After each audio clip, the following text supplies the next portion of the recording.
making profit here. Wait up, we gon' always win. Welcome back, fight fans. This is Fight Fullcast. Coming up on this episode, former UFC middleweight champion Dricus du Plessis tells us about his plans to regain the belt in 2026. Team CIT head coach Morne Visser weighs in on the UFC 324 main card and how they plan to beat Khamzat Chimaev. And we also sit down with a true legend of South African MMA, Chris Bright. Kayla Harrison has been ruled out of her bantamweight title defense against Amanda Nunes at UFC 324 in Las Vegas next week after having surgery on a neck injury. In a video on Instagram, an emotional Harrison, who can be seen wearing a neck brace while lying in a hospital bed, apologizes before adding, "This is day one of recovery." The UFC's longtime venue for fight nights has been officially renamed Meta Apex after a major naming rights deal with Meta.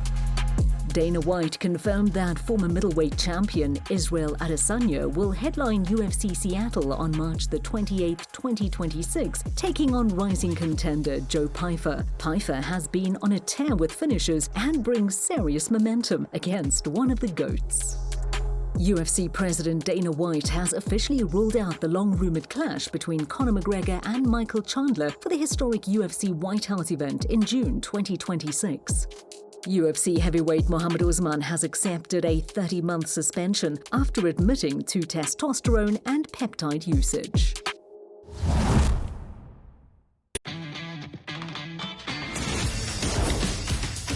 At Betway, we don't just reward you for playing, we reward you for staying. Introducing Betway Rewards.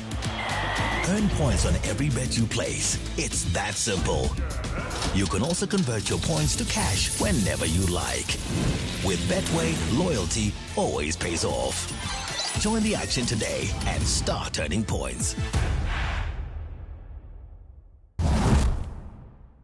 Dricus, I always wanted to find out your road to the title. I don't think people realize, from a South African context, what you've achieved to become champion. And there's no doubt in my mind that we do have talent in this country, but to do what you've done is truly remarkable. Give us an idea of just your mindset in your road to the title. Before the Strickland fight in Canada, when it all really kicked off. I know you had previous fights in the UFC, but just take us there to that moment. Well, I'm going to be honest with you. I think there's something you need. And that's something you can't, it doesn't matter how many training partners you have, how big your gym is, all that stuff helps. That's great. But how many guys do have everything to their disposal, but they don't become champions? It's such a small amount of people that ever get to say, I was a champion. It's such a small amount to say that I've been in the UFC. And like I said, from a South African context, we needed to figure out everything here because we didn't have that base. And that's why I'm so extremely proud to be the one to have done it out of South Africa with my team, where I started my whole team. We did it here with what we have, and we built something, and we had that goal since I was 19 years old, and every fight was towards that goal. Even my EFC debut, when I was 19 years old, was towards the goal of becoming a UFC champion. And just to never, because you get your speed bumps along the way, like I've just had, and without those, they shape you to get that championship mentality. And through the losses that I have had in my career, they sting, they take you down for a little while, and then you get back up. And that getting back up, that's where the mindset comes in. And I think that is what makes a champion, is the mindset. So, once you get that title shot in the UFC, it almost feels like a dream, but not really reachable until it is. And then you win your belt, and then it goes, you don't really have the belt until you defend it, which is bullshit in my opinion. You're the champion once you have the belt. But then defending it, there's so much more pressure because you have so many people saying it was lucky, so many people saying, you will never defend the belt. Just like they said you would never make it into the top 10, top 5. But that's always there for everybody. Yeah. But every fight is so different. Every fight comes with a different pressure because the storyline is so different. Yeah. The hype is different. With myself and Adesanya, the build-up to that fight was so intense, for the whole world. And the pressure on that fight was definitely, there was more pressure on that fight than there was for my, fighting my first title fight. And you're fighting one of the greatest of all time. You've got the belt. You're in Australia. It's technically his home ground. And that's the other thing. You're fighting a guy that's had the belt for so long. He lost his belt on one performance. He's coming back for it. And we saw in that fight when me and him fought, he didn't look like a guy that's, over it. He didn't look like a guy that should retire. He looked phenomenal. And he felt phenomenal in terms of, how good he was. When I fought Adesanya, I knew exactly the hype was real. He is that good. And then, of course, you go and you fight Strickland again with a very close first fight. And you have to go and make that statement of, listen, I did win that fight. It was a close decision, but you have to go show how much better you've got since that fight. So every fight comes with its pressure. And I think, for you to be a champion in the biggest organization in the world, your mindset is absolutely everything. Of course, work ethic and all that, the work that needs to be done, that is the bare minimum of even being there. But being a champion, the only difference between a champion and a non-champion is a mindset. I've got to ask you, so with the Strickland fight first, so you got Anu. Adesanya, obviously, when you submitted him, it was and still. The next Strickland, and still. How does that feel? From Anu to and still. It must be like a dream come true or a surreal moment when Bruce Buffer is announcing the result. Yeah, absolutely. I think every fight, whether it was, once again, a debut fight or a title fight, for me, it feels exactly the same. Of course, when you win that belt, and every time they wrap that belt around your waist, it makes everything worth it. And it all goes back to how much I have sacrificed, how much my family, my team, everybody has sacrificed for me to be in that position. But the difference between Anu and still, absolutely no difference, because I have this mindset around a title fight. People say, are you going to fight like you're defending your belt, or are you going to fight for? There is no defending your belt. There's only fighting for the belt. When we walk into the octagon, they take the belt from you, they put it on that table, and the guy that wins that fight walks away with the title. So once that door closes, there isn't a champion and a contender. Yeah. There's two contenders fighting for that belt. Yeah. It doesn't matter if you're the champion. If you lose the fight, you're no longer the champion. So when I go in there, I fight for my belt. When I go in there, I am no longer champion. So every title defense to me was, I'm fighting for the title again. Yeah. And when you fight someone for the second time, is it the same process? I know you've got an idea, you've watched the tape, you fought them, you know where their strengths lie, where they're potentially working, but that approach doesn't change, right? It's still about that beautiful UFC belt. Yeah, absolutely. And fighting a guy second time, there's pros and cons on that. Now I know how hard this guy hits. Now I know how strong this guy is. Now you have an idea of the timing. The problem with that is you make almost a perception in your head of what the fight's going to look like, and now he comes in with a complete different game plan. And that's tricky. That's why, when we fought a guy for the second, when we fought Strickland for the second time, I didn't go on the first fight. Yeah, of course, I had the patterns. I had the way he jabs, and that's why we saw in the second fight, I had that figured out. I saw the way his defense, he has great defense, and you plan accordingly, but you can't go in there and think he's going to fight exactly the same. And that's why because now all the things I just said that you know about your opponent, he knows about you too. Yeah. So you have to go in there and try and surprise somebody when you fight somebody again, that surprise element, that's the hardest thing about fighting someone. How hard does he hit? How strong is he? What's it going to feel like in there with him? That approach changes a little because you kind of know, but you have to switch that out, get that out of your mind, because you don't want to go in there and think the fight's going to go one way and it's completely different, because then you get thrown off. So go in there and prepare for the fight.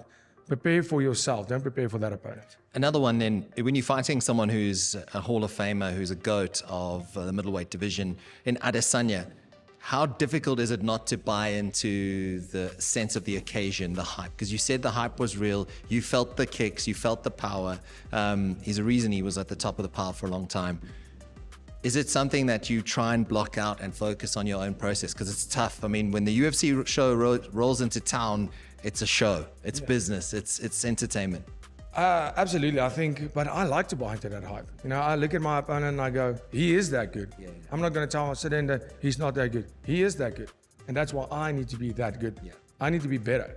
And, when I walked in there with that hype, Adesanya, obviously, always a massive name, a massive show. And I knew when I walked in there, I'm fighting one of the greatest to ever do this. Not only in the middleweight, but in the sport. And he was just as good as I thought, because I never thought that he's not that good. I knew, and he saw it in that fight. you could see both of us. I had to go out there and earn that win, and that makes me proud. That makes me proud because I was in there with one of the greats, and I conquered that fight. That submission, when you felt it on, I mean, what was going through your mind there? Because it was a fight where you had to go to the next level. Yeah, absolutely. I mean, it was such a high-paced fight that, keeping him on the ground, nobody's been able to do that. So in that second round, when I got him to the ground and I had to keep him there, nobody's really been able to do that with him except when he went up to light heavyweight.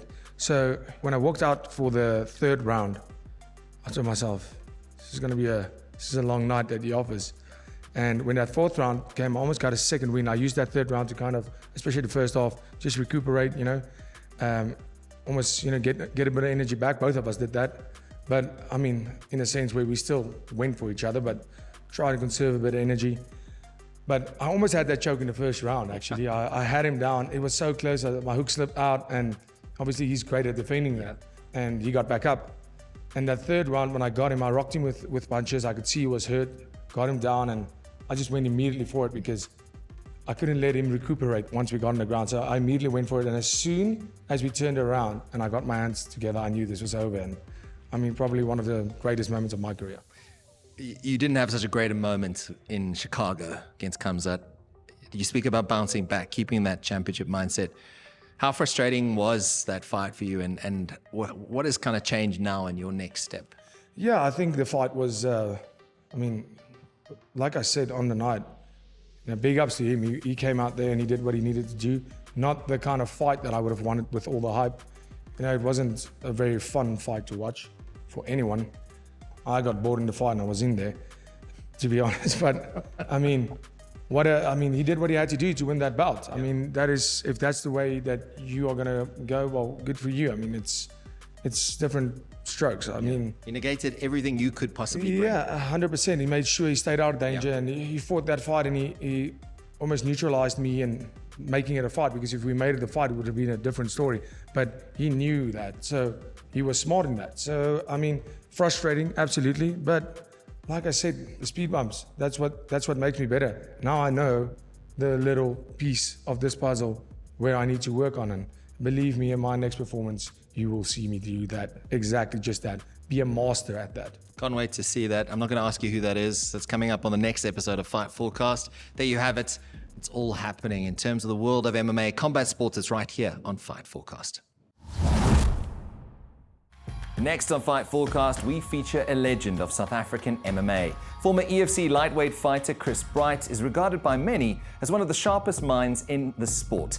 He's the head coach at PESFA in Port Elizabeth and is shaping the next generation of MMA athletes to come out of the Eastern Cape. Hi, I'm Chris Bright, a head coach at PESFA in the Eastern Cape, and welcome to our gym. The sport of mixed martial arts in South Africa has come a long way in the space of 25 years, from fighters fighting in small promotions for fun to the professional era of the Extreme Fighting Championship. Fighters have come from far and wide, including Gqeberha, formerly Port Elizabeth on the east coast of the country, where a true pioneer of the sport is coaching the next generation of combat sports athletes. The PESFA credos evolved over the years. It's been many things at many times, but a big focus for us at the moment is not allowing our star athlete to become the pinnacle of the gym. But we want our elite people coming in and being willing to roll with kids and day one people and being welcoming and humble. And then we've kind of felt that the best results you can get from any athlete is when they come in and they bleed for the team and their focus is not purely on themselves. In terms of who we let into our fight team, that's the number one. We want them to be coachable, and then we want them to be committed to our culture. And once we get that right, we can get anything right. Lutando Biko is one of the success stories of Bright's PESFA Gym, a former EFC champion who is now competing all over the world, inspiring boys and girls from the Eastern Cape region. Shorty's become a good friend over the years, and we've walked a long road together, and he's a freak of an athlete, and he doesn't view himself as a fighter. He says, no, I'm an athlete. So it's very hard for people to match that, but I think he spends a lot of time with the guys coming through behind him now, and he's kind of pulling those guys along. So he's been a very good role model for those people, and despite him being so well known and so good at what he does, he's always stayed grounded. So he walks in here, people don't even know who he is half the time. He doesn't gravitate to the camera at all. He just wants to get in, and he's all about the performance. The meteoric rise of UFC star and former middleweight champion Dricus du Plessis is something Bright believes has given MMA a massive boost in South Africa. I think it's brought it all closer to us. If you went back to Dricus 5 years, you always knew there was something special about him, but you never knew how special. He would win fights that you thought he might lose. And despite all the odds being against him and coming from a gym in South Africa, he's emerged as this icon. And I'm jealous, like I want my own Dricus. We want to be where he is, but we're also happy for Dricus because we know what a good guy he is and what a great ambassador for MMA. And he's worked super hard to be there. Bright keeps a close-knit group of fighters in his gym, and his coaching philosophy is clear. We want people to be able to have a sustainable career in MMA. You know, the guys give so much to the sport. We want them to put them in a position where the sport can give back to them. People come and they think they're going to make money from MMA in their first year. And for a guy like Shorty, money's never been his driver. It's never been what gets him up in the morning. We'd like to get the youngsters there earlier than Shorty got there. But we want these guys here at 25, 26, when they can have a good 5 or 6 year career at the top earning good money. And it's not all about money. We want people to get to the UFC, and we want them to get to the pinnacle of sport, whether they choose one championship or UFC or whatever. But we want people in divisions that can win those divisions. We want belts, and we want them to retire satisfied.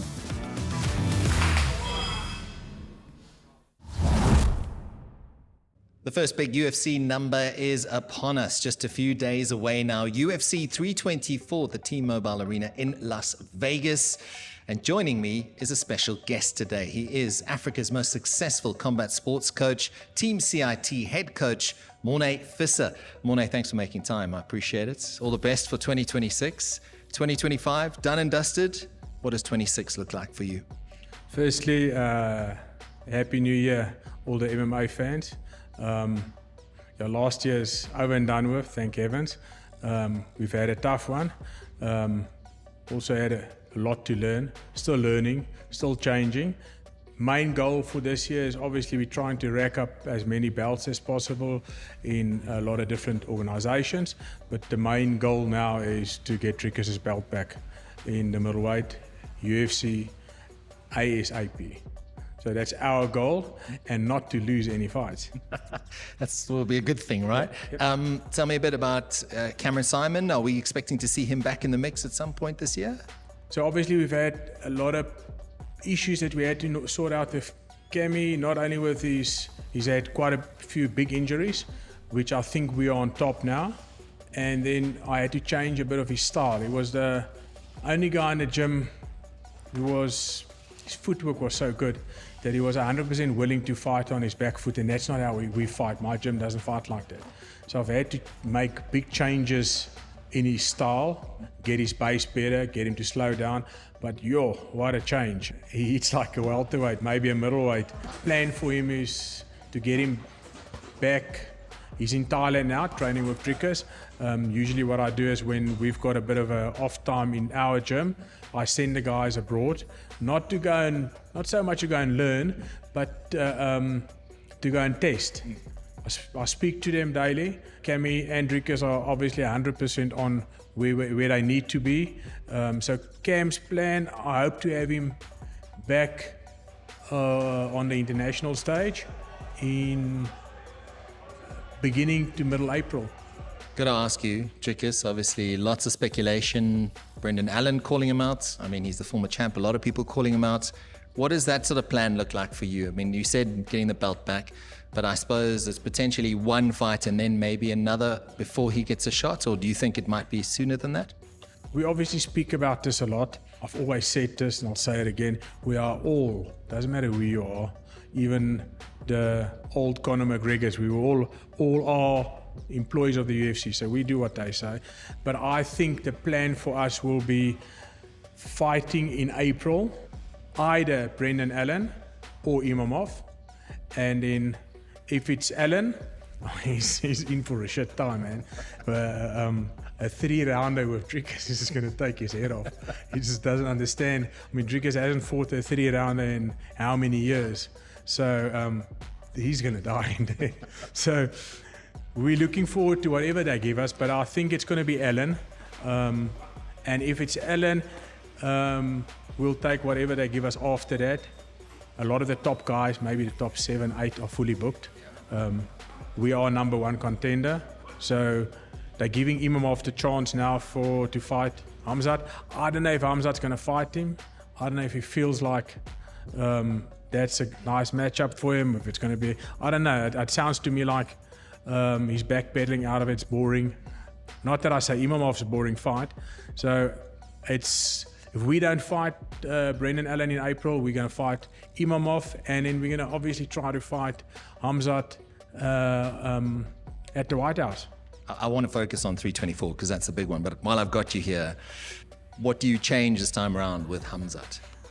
So it's crazy, but we've made small mistakes that costed us dearly every minute of every round in that fight. So easy fixes. We were just not prepared. It sounds stupid what I'm going to say now, but we were not prepared. We've never been prepared to fight a guy who's not willing to fight. He didn't want to fight. If we knew he was going to try to just do that, I would have changed Dricus's base. No punches, no kicks, just flip and wrestle the guy. And Dricus is good enough to do that. But it's an MMA fight, so we've tried. I mean, you guys saw how quickly he shoots. He doesn't want to stand up. Dricus kicked him once and hit him once, and he felt like a flipping truck hit him. So he wanted to keep Dricus on the floor. Plus, when he kept Dricus on the floor, he never wanted to fight. I know Mark Goddard doesn't agree with me. He should maybe look at the facts that I think Hamzat threw over 500 punches and only 27 of them were significant. So I think Dricus threw maybe 44, 45, 37 were significant. So if you look at if the scorecards and the judging system shows 500 plus punches landed and only 27 counted, you should have stood that fight up many times. There were many dead positions in that fight where he was on Dricus like a blanket. He didn't want to fight. So there's ground and pound position, which he never was in. There's a go for submission position where he never was in, because both those positions you need space, and he never wanted space between him and Dricus. We've learned a hell of a lot. It sounds like, and it looked like, if we knew nothing on the floor. I must be honest, we knew nothing about how to get a blanket off us. But this time around, he's going to get fucked up. And you know exactly what to expect now. Exactly. He thinks, look, he's got zero chance against Dricus with the stand-up, zero. He's got zero chance with Dricus in the clinch. His only chance is to keep us on the floor. So that's the only thing we need to fix. And if you look back at the fight, people say, you don't know how to wrestle.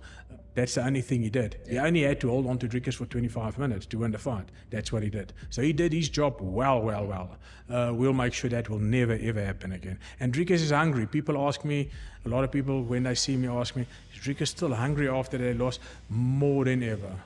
A lot more than ever. He's the worst. He's like me. We are useless when it comes to losing. We are very bad losers.